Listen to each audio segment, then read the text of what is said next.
Hello and welcome to BYJU'S IAS. Let's get started with our daily quiz and look at question number 1. Consider the following statements. Number 1. An election commissioner is appointed by the president on the recommendation of the chief election commissioner. Number 2. An election commissioner is removed in the like manner and on the like grounds as the judge of a Supreme Court. Number 3. An election commissioner after her term is over is ineligible to become a member of the Rajya Sabha. Which of the above statements is or are incorrect? What is the context? This is page number 1 of today's The Hindu newspaper. New election commissioner has been appointed by the President Shri Ram Nath Kovind. Pause this video and let me know in the comment section what do you think is the right answer. An election commissioner is appointed by the president, yes, but not on the recommendation of the chief election commissioner, but basically on the recommendation of the government, on the recommendation of the Prime Minister and his Council of Ministers. So statement 1 is incorrect. An election commissioner is removed in the like manner and on the like grounds as the judge of the Supreme Court. No. A chief election commissioner is removed in the same fashion as the judge of a Supreme Court, on the same grounds as the judge of a Supreme Court.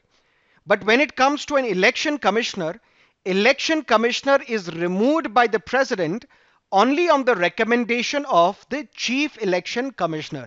So statement 2 is also incorrect. Statement 3, there is no bar. Once the term of an election commissioner is over, he or she can contest election and join Rajya Sabha. In fact, we have had an election commissioner who after his term was over was elected to Rajya Sabha. So all these statements are incorrect. D, all of the above is the right answer. Now let's look at question number 2. Consider the following statements. But first up, let's look at the context. This is related to the election of the Foreign Minister of Maldives as the president of the 76th session of the United Nations General Assembly. And his election was supported by India as well. And this is for the first time that somebody from Maldives will hold the post in United Nations history. But this newspaper editorial specifically says that this development is significant, considering the fact that Maldives sees it a win for a 52-member Small Island Developing States, SIDS. That is why there is a question on SIDS.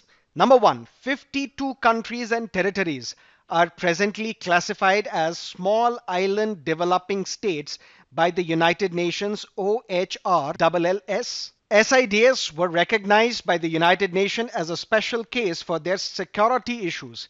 And 3, Trinidad and Tobago, Maldives, Singapore, and Bahrain are some of the members of the SIDS.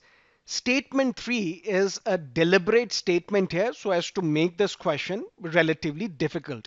But pause this video, attempt this question, and let me know in the comment section what do you think is the right answer. SIDS, it's a group of 52 developing countries, and it is spread across 3 regions, 3 geographical regions. One region, Caribbean, the other is Pacific, and the third one is AIMS, Atlantic, Indian Ocean, Mediterranean, and South China Sea. Out of these 52 territories and countries, 38 are the members of the United Nations and 14 are non-UN members. And this SIDS has been recognized by the Office of the High Representative for the least developed countries, landlocked developing countries, and small island developing states. So statement 1 is correct. SIDS, they were recognized by the United Nations not because of their security issues, not because there is security threat for these 52 countries, but they were recognized because of their environmental and developmental needs. Or should we say because of their environmental and developmental challenges that SIDS was recognized by the UN. And statement 3 is correct. Trinidad, Tobago, Maldives, Singapore, and Bahrain, these are amongst the 52 countries and territories who are presently classified as SIDS by the United Nations. So which of the above statement is or are correct? B, 1 and 3 is the right answer. Now let's look at question number 3. Operation Pangea XIV, recently seen in the news, is what? Let's look at the context. 92 countries came together in this operation called Operation Pangea XIV. And this operation was coordinated by Interpol. And because of this operation, what happened? Thousands of links and websites were taken down. Why? To tackle fake medicines menace. So this Interpol-led operation targeted the sale of counterfeit health products. So question number 3, Operation Pangea XIV, recently seen in the news, is a global crackdown on illegal medical trade. Now let's look at question number 4. Here we have an error, and here the error is being described. Let's say, for example, I write a blog and I send you in my video description the link to this blog. But suddenly I realize that no, I should not have sent you the link. There is something controversial in my blog. There is something derogatory in my blog. There is something anti-government in my blog. So what I will do, I will take this blog down. But you have the link. I have sent you the link in the video description. Now I have taken this blog down. When you will click on this link, there will be an error message displayed. And what is that error message? 404. And what is that? Requested page is not available because I have taken it down. If you try to access my blog but error 403 is displayed, it means the resource is forbidden.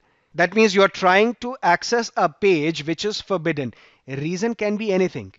Maybe you don't have the permission to access this page. Maybe I have restricted access to this page. Or maybe this blog or this page has not been indexed. Whatever may be the reason, whenever this error 403 is thrown, it means the resource is forbidden. It means you're trying to access a page which is forbidden. But what about error 503? Let's say, for example, you want to access New York Times, but it is not happening. Why? Something is preventing your browser from accessing the server. That's when you get this message, error 503. And it says the service is unavailable. We can say it's a server issue. The server is not able to handle your request because your request is that you want to access this website, New York Times, but server is unable to handle your request, and then this error message is thrown. Server is unable to handle this information request, or the message is the service is unavailable. So 403 describes C, 2 describes B, 3 describes A. So A is the right answer. What is the context? Error 503. Many popular websites face outage such as Reddit, Amazon, CNN, New York Times as well. And this is primarily because of the company Fastly. And Fastly is basically a content delivery network, basically manages the group of servers. Now let's look at a prelims question paper, previous year's question paper, prelims 2013. Consider the following statements. Attorney General of India can take part in the proceedings of Lok Sabha. He can also become the member of a committee of Lok Sabha. He can also speak in the Lok Sabha. But since he is not the member of the parliament, since he is not the member of the Lok Sabha, he cannot vote in the Lok Sabha. Which of the above statements are correct? C, 1, 2, 3 is the right answer. Now let's look at the fact of the day, Alliance of Small Island States. Why? Because since we discussed small island developing states, let's take a look at what is this Alliance of Small Island States. If you look at these 52 countries or territories who are part of SIDS, these are vulnerable to climate change. These countries are least responsible for the climate change. They are least contributor to the global emissions of the greenhouse gases. But at the same time, they are the most vulnerable to climate change.